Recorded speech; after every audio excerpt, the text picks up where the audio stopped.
नमस्कार मित्रांनो, लक्ष्मीच्या पावलांनी या मालिकेच्या आजच्या भागात आता अद्वैत कलासाठी कॉफी घेऊन येतो आउट हाऊसच्या बाहेरच. तेव्हा आता कला त्याला विचारते की अरे हे काय, तर अद्वैत म्हणतो की कॉफी. तर कला विचारते की अरे तू कॉफी कशाला केलीस, मी आतमध्ये करून ठेवली होतीस. तेव्हा आता अद्वैत म्हणतो की मला का दिसली नाहीस. तर कला म्हणते की अरे तुला कशी दिसेल की तू आत गेलाच नाही, तू आतमध्ये गेला होता का. तेव्हा आता अद्वैत म्हणतो की नाही, मी आतमध्ये गेलो तर नाही, मी इथेच होतो. परंतु तू कॉफी केली हे मला कसं कळणार आहे, म्हणून मी तुला विचारतो. तेव्हा आता कला म्हणते की ब्र ठीक आहे, घेऊन येते. असे बोलून आता कला जायला निघते, परंतु अद्वैत तिला अडवतो आणि थांब असे म्हणतो. अगं तू विसरतेस का, मी कॉफी आणलेली आहे. तर कला लगेच आता अद्वैतच्या मागे आउट हाऊसमध्ये येते. अद्वैत तिच्यासाठी कॉफी घेऊन आत येतो. आतमध्ये आता खोलीमध्ये अंधार असतो. तेव्हा आता कला म्हणते की अरे थांब ना, मी दिवा लावते. अद्वैत म्हणतो की नाही थांब, मी लावतो. कारण आता जे काही कलाला त्याला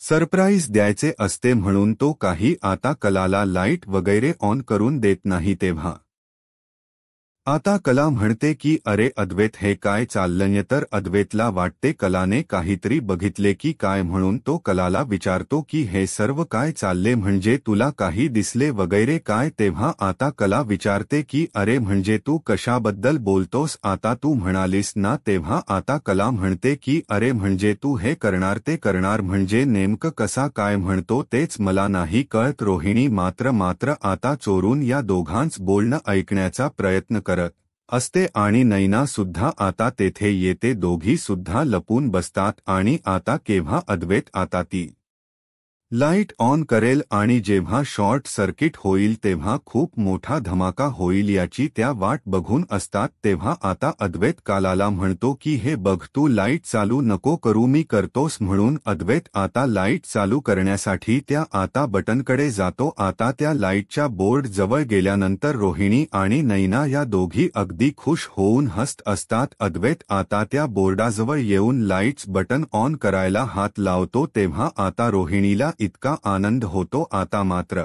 खरा धमाका होईल. तेव्हा मात्र आता जेव्हा तो बटन चालू करतो, परंतु लाईट तर ऑफ असते.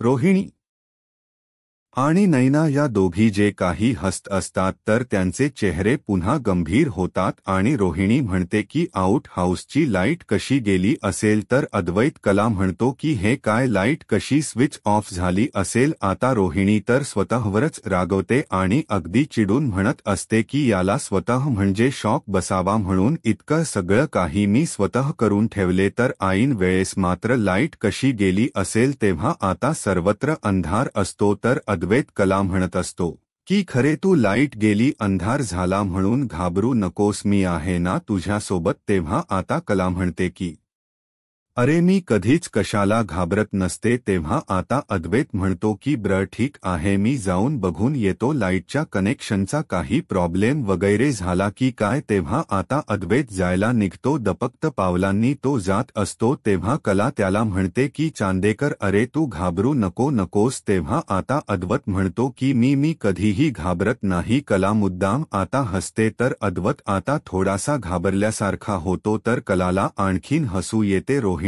आणि नैना आता वक्त बघूनच असतात आणि तेवढ्यात कलाला खाली काहीतरी सापडते. तेव्हा आता कला आपल्या मोबाईलचा टॉर्च लाईट लावते आणि बघत असते. तेव्हा तिला गुलाबाच्या पाक आणि कला आता समोर बघते. आता सगळे काही बलून लाइटिंग वगैरे आहे, म्हणजे आता हे लाइटिंग्स वगैरे लावून आता कला इतकी खुश होते. अद्वैतने म्हणजे या चांदवानेने येथे चांदणी रात्र पडण्यासाठी हे सर्व केलं, तर म्हणून कला आता स्वतःशी इतकी खुश होते आणि अद्वितीवर सुद्धा खुश होते.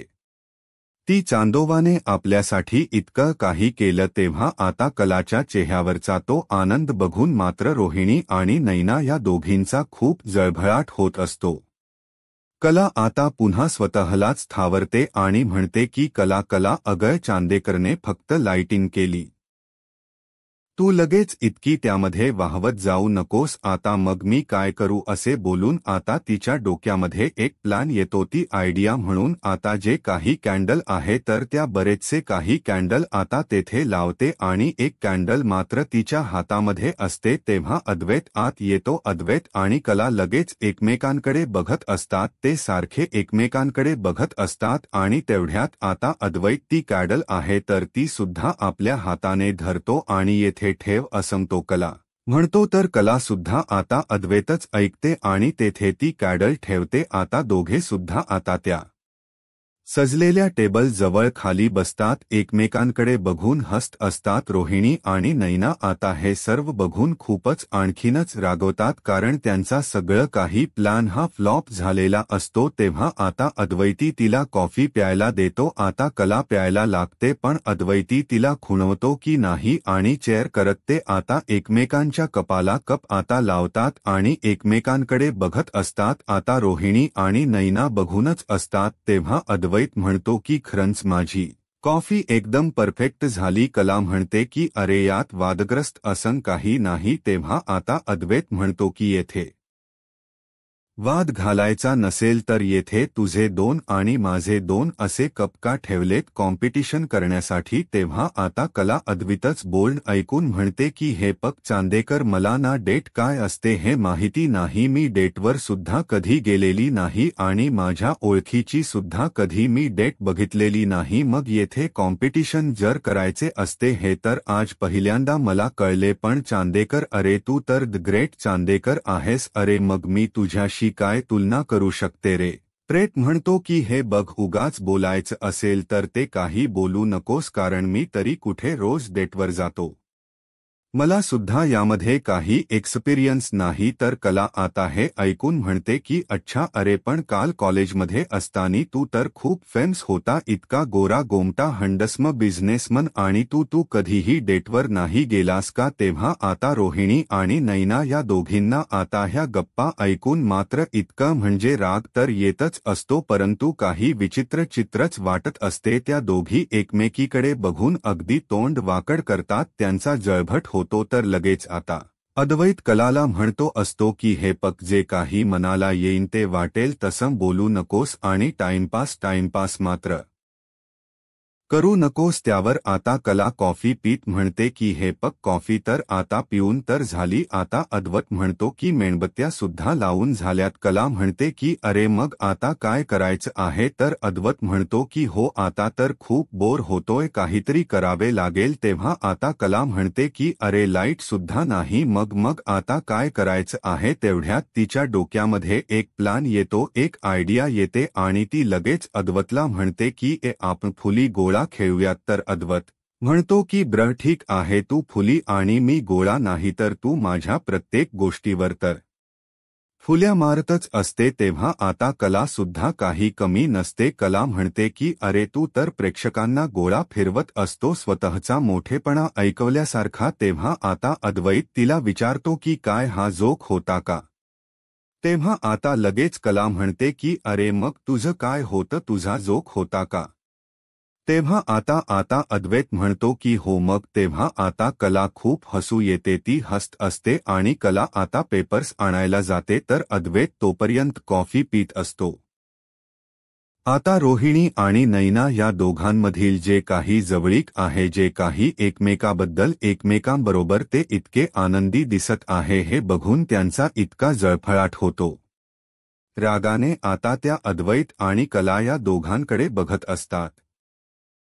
म्हणून तो आता जी काही कला पेपर्स घेऊन येते पेन घेऊन येते आणि त्यावर आता कला आणि अद्वैत फुली गोळा खेळत असतात. आता एकजण फुली आणि एकजण गोळा. तेव्हा आता दोघेही एकमेकांकडे बघून हसतात. त्यानंतर आता अद्वैत खरेला म्हणतो मला माहिती नव्हतं की तू इतकी परफेक्ट यात आहे म्हणून. तेव्हा आता कला म्हणते की हो आणि चल आता दुसरा काहीतरी खेळ आपण खेळूयात आणि जो काही खेळ ते खेळत असतात तर त्यात अद्वैत जिंकतो. अद्वैत लगेच इस जिंकलो म्हणून अगदी खुश होतो. तेव्हा आता बाहेर पाऊस सुरू होतो. कला म्हणते की अरे तुझ्या गोंगाटामुळे पाऊस सुद्धा सुरू झाला. बाहेर बघ, आता पाऊस सुरू झाला आहे. आता लगेच अद्वैत उठून बसतो आणि कला म्हणतो की आता मी घरी कसन जाऊ ब्र. तेव्हा आता कला म्हणते की हो रे चांदेकर, अरे तुला किती लांब जायचं आहे. अरे 300 मीटर तुला चालत जायचं आहे. तेव्हा आता अद्वैत म्हणतो की हे पक 300 मीटर असून दे किंवा 3 मीटर असून दे, अगं तू हसतेस कशाला, भिजेल ना तू पावसामध्ये. तेव्हा आता कला म्हणते की अरे इतकं कशाला टेन्शन घेतोस तू. तर द ग्रेट चांदेकर, मग इतका द ग्रेट असताना तू इतकं टेन्शन का घेतोस. तू एक काम कर, तू येथे असा कडेकडेने निघ. तेव्हा आता अद्वैत म्हणतो काय बोलतेस, म्हणजे कडेकडेने जाऊ का असा. तेव्हा आता कला म्हणते की अरे थांब, माझ्या डोक्यामध्ये एक आयडिया आली. तेव्हा कलाही तेथे लटकलेली जी छत्री आहे तर ती छत्री घेते आणि अद्वैतच्या हातामध्ये देते आणि अद्वैतला म्हणते की ही छत्री घे आणि कडेकडेने असा जा. छत्रीला मात्र आता एक छिद्र असते आणि अद्वैत त्या छिद्रातून कलाकडे बघत असतो. कला आता अद्वैतला बाय बाय करत असते. तेव्हा आता अद्वैत त्यातून हाय करत असतो. तर कला म्हणते की चांदेकर, अरे माझी छत्री कशी तुटली. तेव्हा अद्वैत म्हणतो की मला कुठे माहिती. तेव्हा आता लगेच अद्वैत ती छत्री बंद करतो आणि तेथे पर्क ठेवून देतो. तर कला म्हणते की चांदेकर, हे बघ, हे काम कर, तू तुझ्या घरी जा, ब्रँडेड गादीवर झोप, येथे मात्र तू थांबू नकोस. तेव्हा आता अद्वैत खूप मोठ्याने हसायला सुरुवात करतो आणि बेडवर बसतो. तर कला म्हणते की अरे जा ना, तू झोप ना तुझ्या ब्रँडेड गादीवर. तेव्हा आता अद्वैत म्हणतो मी हो झोपतो आणि ब्रँडेड जरी नसेल तरी सुद्धा मला झोपता येईल. तेव्हा आता कला म्हणते की काय अगं, घर कोणाचा आहे, आउट हाऊस कोणाचा आहे, तू कुठे राहतेस, तुला माहिती आहे का. तेव्हा आता कला म्हणते की हे बघ, किती जरी काही झाले तरी सुद्धा तुला येथे नाही थांबून देणार. अद्वैत म्हणतो की हे घर माझं आहे, मी कुठे पण थांबू शकतो. कला म्हणते की नाही. तर आता रोहिणी आणि नैना ही सर्व ऐकत असतात. कला म्हणते की हे पक, तू येथे थांबू नकोस, तू माझं डोक खाशील, जा ब्र तू घरी. तेव्हा आता आदत म्हणतो की हे पक, किती काही झाले तरी पाऊस थांबेपर्यंत शेवटी मला इथे थांबावंच लागेल. मग तूच सांग ब्र, मला कसन जायचं, माझं डोकं भिजेल आणि जर मला सर्दी झाली तर अगोदरच मी. तेव्हा आता कला त्याला शांत करते आणि म्हणते की एक मिनिट आणि एक कॅरीबॅग घेऊन येते आणि ती म्हणते की ही पिशवी घे, डोक्यामध्ये घाल, आणि ती तिच्या हाताने डोक्यातला घालायला जाते. तेव्हा अद्वैत तिच्यावर ओरडतो. अद्वैत म्हणतो की खर तू काही वेडी झालीस का, हे असलं काही मला करायला लावू नकोस, मी ते नाही करणार काही पण तुम्हाला सांगतेस. तेव्हा आता कला म्हणते की अरे काय सांगतेस म्हणजे काय, अरे हे जे डोक आहे तर त्या पिशवीने भिजणार नाही. तेव्हा अद्वैत म्हणतो की अगं मी पूर्ण भिजेल, त्याचं काय, आणि मी म्हातारी आहे का टुनुक टुनुक उड्या मारून जाण्यासाठी. त्यामुळे हे बघ, किती काही झाले तरी पाऊस संपेपर्यंत शेवटी मला इथे थांबावंच लागेल. आणि हे बघ अगं, माझ्या डोक्यामध्ये एक पुन्हा प्लॅन आला, जो काही तुझा तर फुली गोळा खेळण्याचा खेळ आहे, तर तो खेळ आपण परत खेळूयात. तर कला म्हणते की परत. तेव्हा आता आदत म्हणतो की हो मजा येते आणि चल चल ब्र, ए खेळून दाखव, मला एकदा हरून दाखव ब्र, आणि जमणार आहेस का, तुला ते हरवणार नाही ना. तेव्हा आता कला म्हणते की हो चल खेळ. कला आणि अद्वैत पुन्हा तो फुली गोळा खेळ खेळायला बसतात. तेव्हा आता या दोघांना इतकं एकत्र खेळताने बघून मात्र रोहिणीचा इतका जळफळाट होतो. रोहिणी आता नैनाला म्हणत असते की प्रत्येक वेळेस या कला आणि अद्वैत या दोघांच्या बाबतीत जरी सुद्धा मी काही त्यांना प्लॅन केले तरी सुद्धा त्यांचंच पारड हे अगदी जड होत असते. त्यामुळे नाही, मी आता गप्प नाही बसू शकल, मला माझा शेवटी हुकमाचा इक्का काढावाच लागेल. तर नैना म्हणते की हो मॉमला, करेक्ट, एकदम करेक्ट बोलतात तुम्ही. ते दोघे जण आता फुली गोळा खेळतात. मग जो काही हा इक्का आहे तो इथे मात्र आपण कसा आणायचा ब्र. तेव्हा आता रोहिणी मुद्दाम, आता तिला तर राग तर नैनाचा खूप येतो, ती अगदी प्रेमाने अगोदर हात फिरवते, शोभतेस वर का तू राहुलची बायको तर नैना लगेच खुश होते, परंतु रोहिणी रागाने म्हणते की एक नंबरची राहुलप्रमाणे तू सुद्धा मूर्ख आहेस. अगं मी काय बोलते, तू काय बोलते याचं काही तू विचार करतेस का? मला आत्ताच्या आत्ता सरोज वहिनीला हे सर्व सांगाव तर लागेलच. आणि आता लगेच सरोज वहिनीला सांगायला रुनी धावतच येते. सरोज वहिनीच्या रूममध्ये येते, सरोजनीचा हात धरून ओढते आणि चल सरोज वहिनी, आत्ताच्या आत्ता तुला माझ्या सोबत यावंच लागेल. तेव्हा आता सरोज जरा मोठ्या आवाजात रोहिणीला विचारते की अगं कुठे कुठे नेणार आहे तू मला? तेव्हा आता रोहिणी म्हणते की अगं सरोज वहिनी, तू तुझ्या डोळ्यांनीच येऊन बघ की आउट हाऊसमध्ये तुझा मुलगा आणि तुझी सून काय रंग रंगवतात. म्हणून त्यावर आता रोहिणीच हे सर्व बोलणं ऐकून सर्ज म्हणते की अग रोहिणी, अगं जरा नीट वाघ, अगदी लहान मुलासारखं तू वागू नकोस. त्यावर आता रोहिणी म्हणते की सरोज वहिनी, अगं तुला इतकं सगळं सांगितलं सुद्धा तरी सुद्धा तुला का कळत नाही ब्र? तेव्हा आता सरोज म्हणते की रोहिणी, एक गोष्ट लक्षात ठेव, ती मुलगी काच या घरामध्ये आली आणि ते पण फक्त आणि फक्त 6 महिन्यासाठी. ती आपल्या घरी आली आणि 6 महिन्यानंतर ती परत तिच्या घरी जाणार आहे आणि ते पण कायमची जाणार आहे. आणि हे बघ, मला 6 महिन्यामध्ये जे काही तिला तोडायचं असेल, घडायचं असेल, तितकं काही करून दे. आणि माझ्या मुलाला मात्र मला कसम फिरवायचं आहे हे मला चांगलंच माहिती आहे. त्यामुळे तू काही एक टेन्शन घेऊ नकोस, माझ्या शब्दाबाहेर तो नाही जाणार. आणि या 6 महिन्यात काय तर 4 महिन्यात तो जे काही त्याला सांगितले तरी सुद्धा एका आईचे आज्ञा म्हणून तो हो म्हणूनही समजून घेणार, तो काही बोलू शकणार नाही. त्यावर आता रोहिणी म्हणते की अगं सरोज वहिनी, या फक्त बोलायच्या गोष्टी असतात आणि ती मुलगी आपल्या डोक्यावर मिया वाटणार आहे हे तुला का कळत नाही? त्यावर आता सरोज म्हणते की हे बघ, मी तुला ऑलरेडी स्पष्ट सांगितलेलं आहे की त्या दोघांमध्ये मी काही असं करणार नाही, म्हणून मी काही हस्तक्षेप नाही घेणार. याचा अर्थ तुला कळतो का? तेव्हा आता रोहिणीला सरोजच्या हे बोलणं ऐकून खूप राग येतो. रोहिणी आता रागाने म्हणते की हे बघ सरोज वहिनी, तुला जे काही करायचं असेल ते तू कर. तेव्हा आता रोहिणी रागाने तेथून निघून जाते, परंतु सरोज आता म्हणत असते की हे बघ, खरे 6 महिन्यामध्ये तुला जितकी फुग्यामध्ये हवा भरायची असेल तितकी तू भरून घे, परंतु हा भरलेला फुगा कसा फोडायचा आहे हे मला चांगलंच ठाऊक आहे. त्याची तयारी तर करावीच लागेल. त्यानंतर आता इकडे अद्वैत आणि कला फुलीगोळा खेळता खेळता पूर्ण त्यांना जांभळा येत असतात, झोप येत असते, तरी सुद्धा एकमेकांच्या हातामध्ये डुकल्या घेत ते पेन देत असतात आणि तो फुलीगोळा खेळण्याचा खेळ खेळत असतात आणि अगदी डुकल्या घेता घेता झोप सुद्धा लागते. तेव्हा अद्वैत काहीतरी म्हणतो तर कला सुद्धा म्हणते की चांदीकर, अरे तू तुझा नंबर आहे, तू खेळ. तेव्हा आता दोघेही झोपी जातात एकाच अथणावर. तेव्हा आता लगेच अद्वैत हा झोपेमध्ये म्हणत असतो की खरे अतिशहानपणा करू नको, मी जिंकणार आहे, तू हरणार आहेस. आणि हे बघ, प्रत्येक गोष्टीमध्ये मी परफेक्ट आहे, म्हणून तो आपल्या हाताने कलाच्या पाठीत मारत असतो की खरे खरे.